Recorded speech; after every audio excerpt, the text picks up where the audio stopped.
Hi and welcome to the UCAS information evening.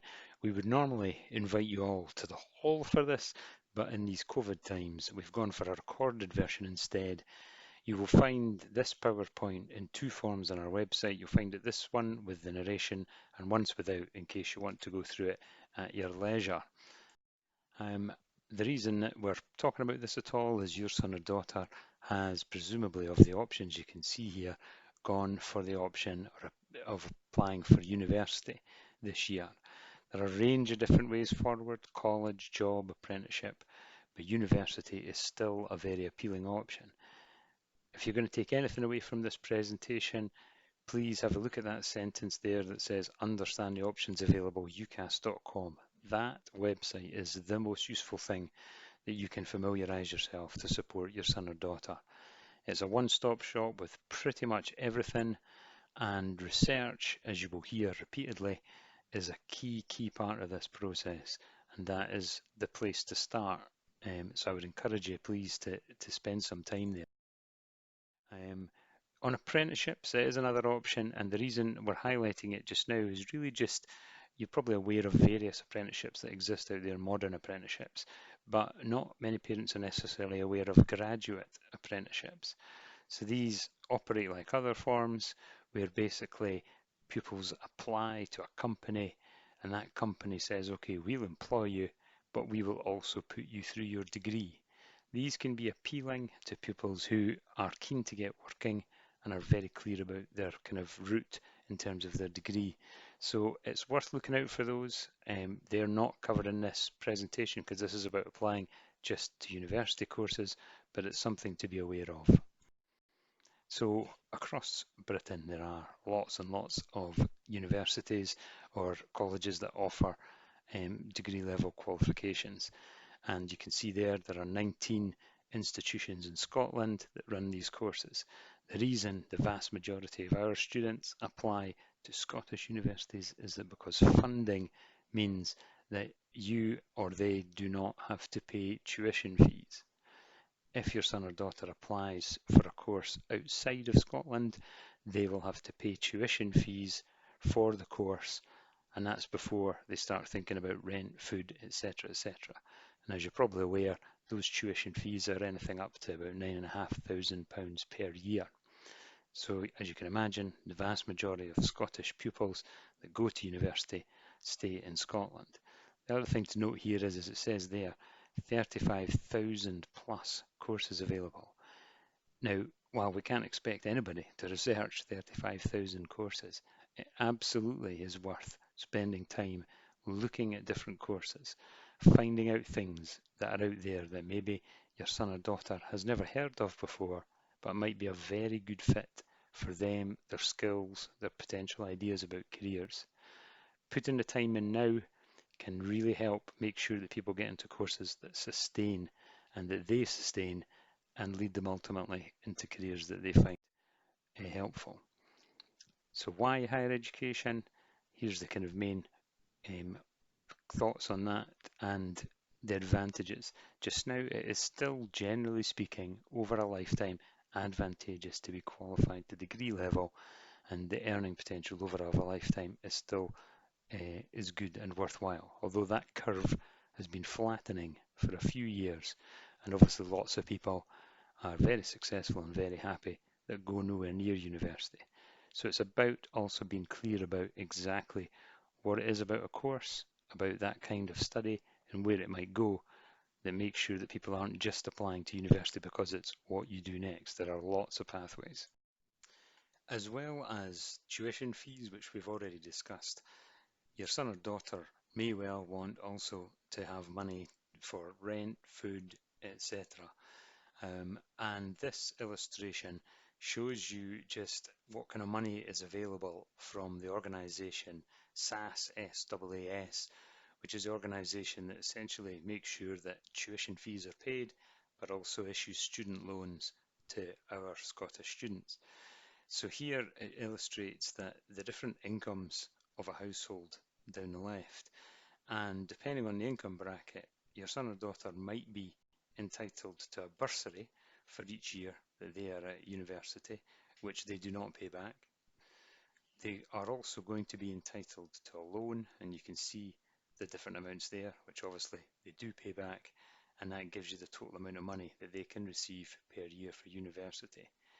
As loans go, student loans are very effective because you only pay them back when you are earning over a certain threshold of money, and even at that point, you're still paying back a small amount. It means it can take quite a long time to pay back, and there is interest, but it also means that when somebody leaves university and they're walking into a job, if that job is not above the threshold for repayment, then they don't have to repay at that point. And if their income drops below that threshold, they stop paying for a while. So if you're going to get into debt, a student loan can be an effective way of doing that and a manageable way of doing that. This is the key thing about today. It's research. It's so important that people spend time really looking and comparing courses, universities, noticing that history at this university is actually taught quite differently from, for example, history at this other university, finding out about new courses and so on. The time spent on this will save headaches and problems later down the road.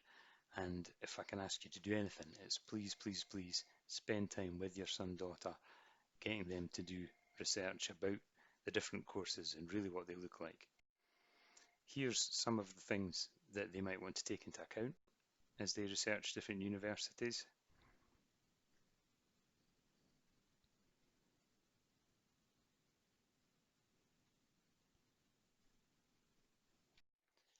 And here are some other aspects about the courses specifically.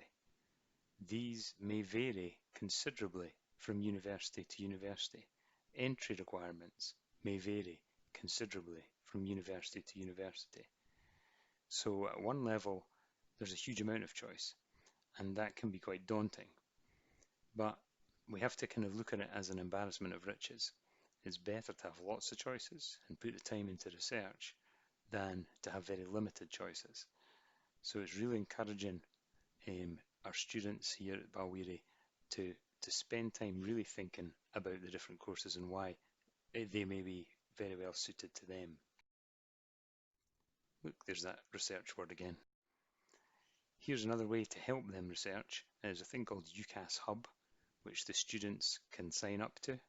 I would encourage your son or daughter to do that.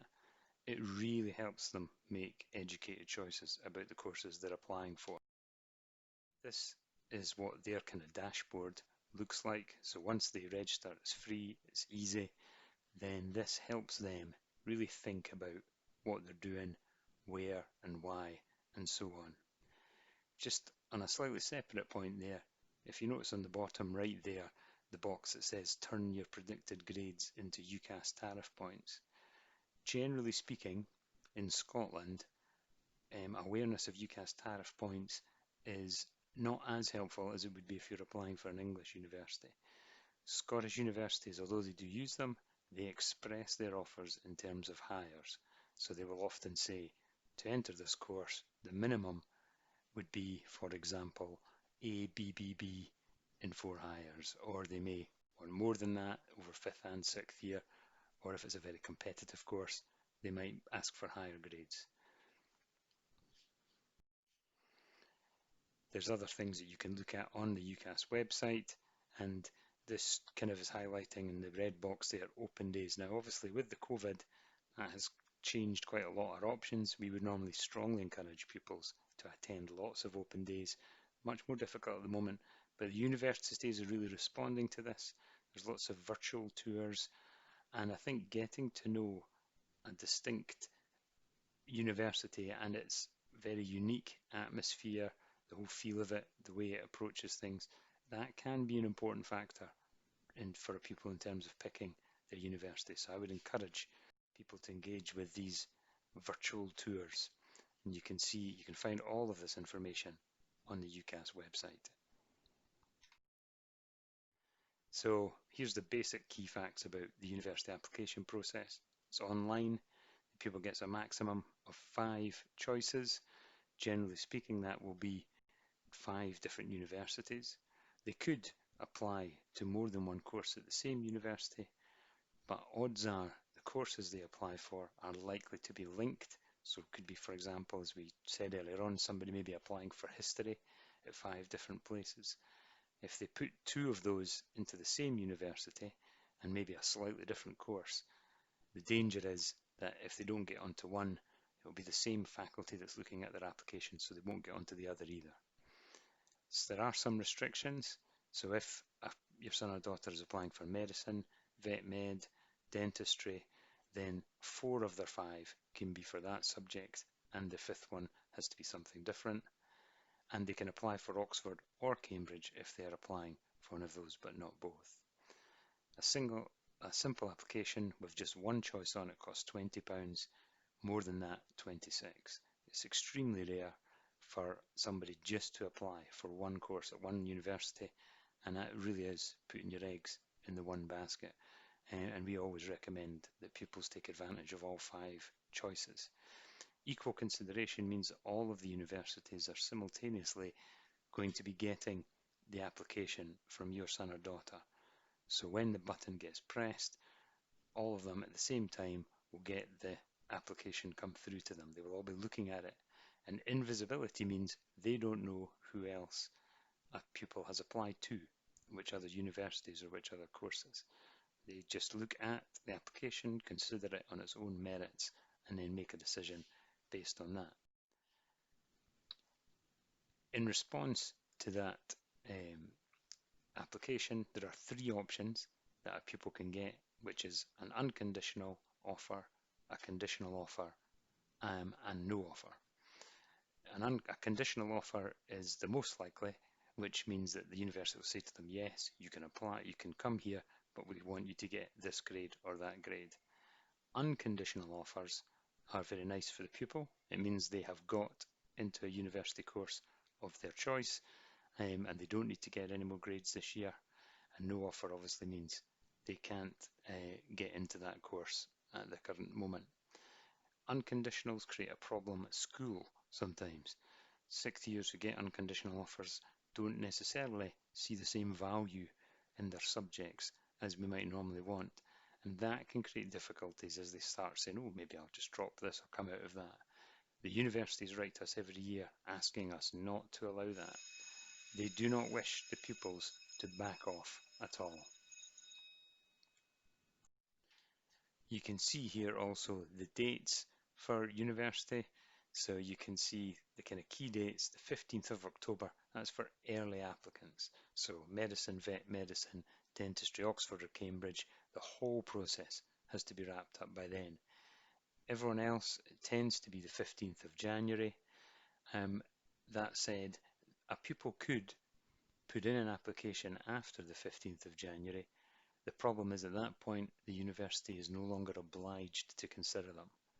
So some universities will accept applications after that, some won't. There's no way of knowing, particularly in advance, short of speaking to all the universities, and it is not worth missing that deadline. We try to get all our applications done before Christmas, just to give us that headroom. It says there on the 25th of February that Extra opens, and Extra is a way for university applicants to keep going if they've not got their first set of choices.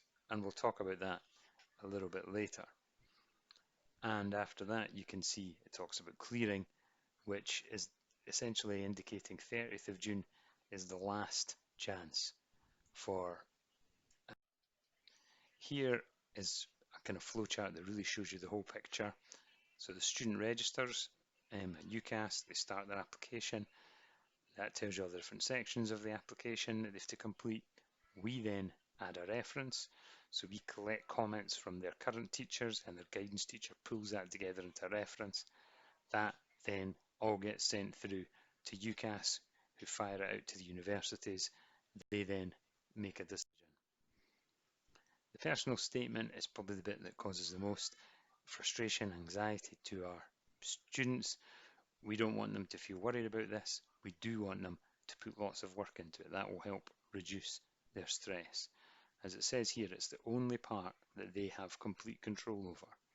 And it's an important differentiator. So if, for example, they are competing against somebody with identical grades to them, then the personal statement might be the thing that tips it in their favour. And you can see some of the facts about the personal statement there. There's a large amount of information about personal statements on the UCAS website, and we've already had a session about that. We would strongly recommend spending time with that. This is something that your son or daughter wants to draft, redraft, show you, show their friends, show responsible, helpful people that can help them craft it, but they have to take charge of it. It is very much a personal statement. So the universities will review the personal statement, the qualifications, and the reference. Qualifications is number one. After that, the personal statement and the reference. They could also ask for an admissions test. And for example, medicine students, medical students have to do a clinical test that factors into how their applications are weighed. There might be interviews, portfolios for art courses, or auditions for drama or music courses. And as I was saying earlier, here are the three options of the replies that they can get from a university. They then track, so once they've put in their applications, different universities will reply at different times. This can be very frustrating for your son, daughter. By Christmas, their friend could be sitting with 5 replies and they could be sitting with none, depending on the universities. We have no control over that. And it can be annoying, but an early reply doesn't necessarily mean a good reply. So the way that they keep an eye on what's happening is they can use a thing called track. Eventually, they will have 5 replies. If they have more than 2 offers, they have to make one of them their firm offer and one of them their insurance offer. So if it's unconditional, it's very straightforward. They don't need to get any more particular grades, so therefore their firm offer will become the offer, the place at university that they are taking. If they have conditions, which will be most pupils, then their firm offer wants to be, I would like to go to this course at this university if I get the grades they are asking for. But they're also allowed a backup choice, which is called their insurance choice. So they take that one and they say, if I can't get into my first choice, this is the second course that I would like to go on. Now, it will seem really obvious, but I'm going to state it because every year a couple of pupils get caught out by this. It's important if they are sitting with conditional offers that they make sure that their insurance option is easier to get in than their firm, that the conditions for their insurance is maybe a grade less or lower than it is for their firm. Because otherwise, if they don't get into their firm, they certainly won't get into the insurance either. After they've had all of their offers, they might have had 5 offers and they've changed their mind. They've suddenly said, no, I'm declining all of those. It could be that they have been declined by their 5 choices. If either of those situations happens, so they're sitting with nothing at that point, they then have the option to go into what's called UCAS Extra from the 25th of February. They can then basically look at a list online and see all the different courses that the universities still have places on, and they can ask UCAS to take the application they've already completed and move it on to extra to one of these courses. That university, which is looking to fill those spaces, then receives the application.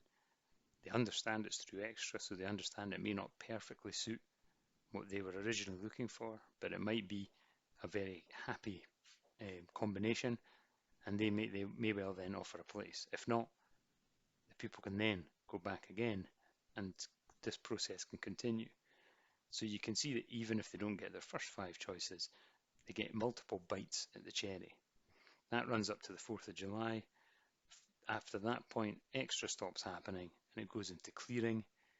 That is now a much smaller number of courses where universities still have places, and clearing is the process of your son or daughter trying to match into one of those.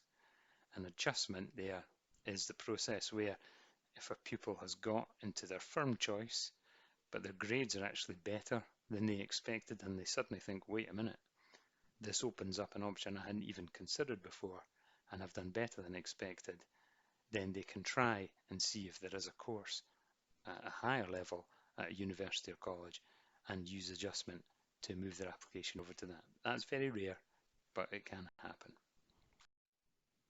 So as we've been saying, research, research, research, absolutely key. Extracurricular activities, a bit trickier at the moment, although we have got various things still happening at the school and activities.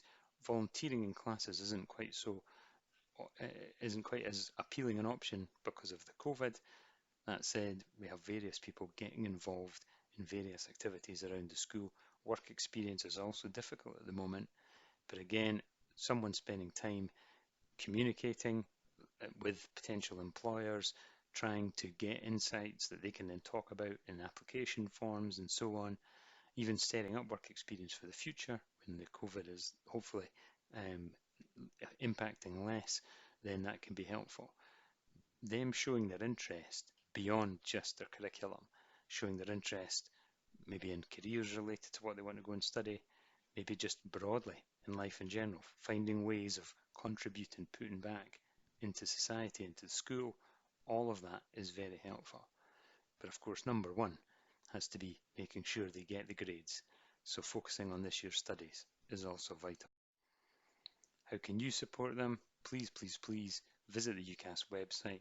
Look at the parent section of that. You will find lots of helpful resources. You can sign up for updates. Your son or daughter can do the same. Encourage them to attend virtual events and open days. Do that with them if you can. Please encourage them to be proactive, to really pay attention to everything that is happening, to look at what is happening and not leave it to the last minute. They leave it to the last minute, their choices are going to be more limited, their application is going to be much less rich and persuasive, and university is a competitive process. Lots of people want to go to these courses. I don't want anybody missing out. Thank you very much. You'll be aware that there's ongoing online sessions. We've had some on personal statements. We've got various activities to support your son or daughter. The main thing is that they are really getting to grips with this. On a Tuesday, period 1, all 6th years are pretty much free, and Mrs. O'Donnell in the Information Centre is very keen to help people, just even with the kind of mechanics of the application or anything like that. So they can be going along and talking to her. In the meantime, they should be working hard on this, talking to their guidance teacher if they've got any problems, impressing their teachers so that they get a really positive reference, and research, research, research, but moving their application on. The deadlines and the various things, we've shared that now, and it's very important that your son, daughter kind of manages this process. We'll support them, but they very much have to be in charge. Thank you very much.